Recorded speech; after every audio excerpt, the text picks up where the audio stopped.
Alright everyone, how you guys doing? In this video I'm going to discuss the upcoming iMac 2013, or just kind of giving you my wish list. It seems that everyone is just moving on to iOS wish lists and iPhone wish lists and iPad wish lists and kind of going away from the Mac. So I thought, okay, I'll do an iMac wish list. What I want to see in the upcoming iMac 2013.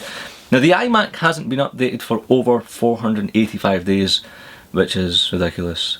The last time it had a major redesign was in October 2009, and by that I mean they introduced a Magic Mouse, they introduced different sizes, a 21.5 inch, and since then we've seen kind of refreshes that just involve processor bumps, RAM bumps, graphics bumps, but nothing kind of major. So it's over 3 years. Could Apple redesign it, you know, kind of majorly this year? According to one analyst who has had a good track record in the past, has said that Apple are going to give us a new design, even although it's not going to have a retina display, but it's still going to be kind of major in terms of design wise. So here's a list of things that I want to see in the upcoming iMacs. Power and speed is the first one. Now the Mac Pro hasn't been updated for over a year. It was just kind of neglected this year, you know, and people were, or the professionals were, you know, raging, rightfully so. So the iMacs is going to be appealing to some professionals who want a desktop system, but it has to be, you know, powerful, has to be speedy, has to have a meaty graphics card. You know, not an integrated card, but you know, something NVIDIA, really high end. And the second point, which kind of still relates to the first one, is all Macs across the board need to start from 8 gigs or above. 8 gig is ideal for 2012, I think. The RAM prices have dropped and there's no reason for them implementing 8 gig across the board. That'd be pretty magic. And number 3, the 27-inch iMacs, if there still are going to be 27-inch iMacs, need to start with 512 gig of flash storage. You heard me correct. You can't just have a 27-inch beast, powerful beast, sitting on your desktop and just having 256 gig of storage. It's just not doable. And kind of going to the fourth point, but still relating back to the third point, optical drive. So if there's not going to be an optical drive, which is possible with the way Apple are heading, I want to know why there's not an optical drive on a desktop system. Now it makes sense on a laptop because it makes the machine more lighter and you can use that space for something else, because laptops, especially the way Apple are heading with laptops, it's so friggin' thin that you can just fit something more. But making an iMac lighter and thinner than what they already are, there's no point. So if you're taking an optical drive out, what are you doing instead? What are you giving us more in that space of an optical drive? I'd like to see maybe a pop-out thing where you could just use it as a caddy for a second storage. At the moment it's a nightmare with my 2010 iMac. If I want to insert a second hard drive, it's a bit like a mission and a half. You have to take the display off and then, you know, it's just a nightmare. The RAM side of things is pretty easy. Right at the bottom, 3 screws and you've got more RAM inside. It'd be cool to see something similar where you can insert storage yourself without having to get X, Y, Z and go through a 12 whatever process. Now the next point, customizing.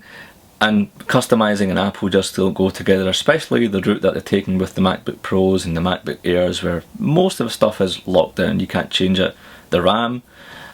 So it would be good to kind of still say, look, especially if they are going to dish the Mac Pros next year, not do anything with them, because Pros are one of the reasons why Pros buy desktop systems or Mac Pros is because you can customize things. And if Apple just come out and bring these machines out and really lock them down, yeah, that would be a bad move. It really would. And I think by making them more customizable will make Pros consider iMacs if they're powerful enough, if they can do the job, or if they can replace Mac Pro towers and be customizable, wherever that may be.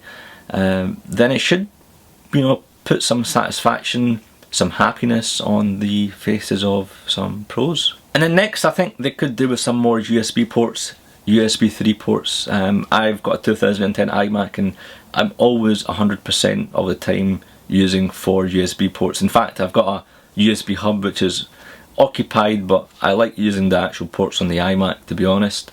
So 1 or 2 more ports I'm sure they could do with.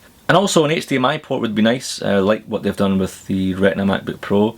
So it'd be ideal if you want to connect your Blu-ray player or your PS3 or Xbox and play it on the iMac. That would be pretty neat, in full res of course.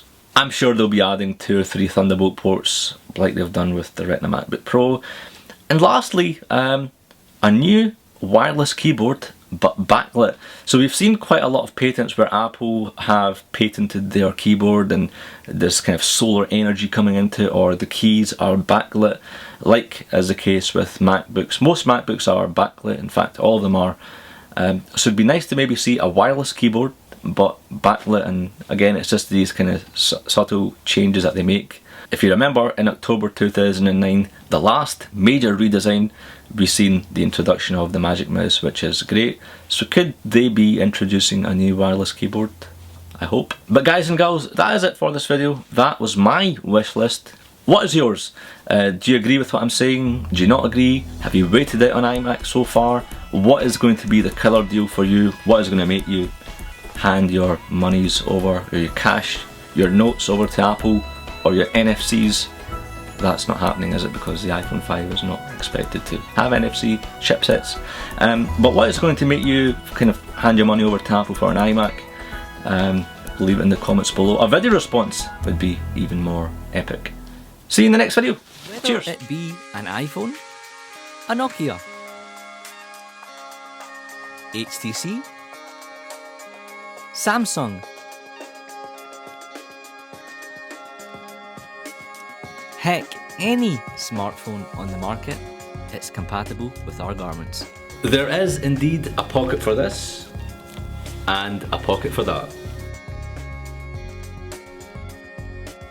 You can buy it today at igear.com. Be sure to follow us on Facebook and follow us on Twitter. You never know, you might be the next one to get in on our free giveaway.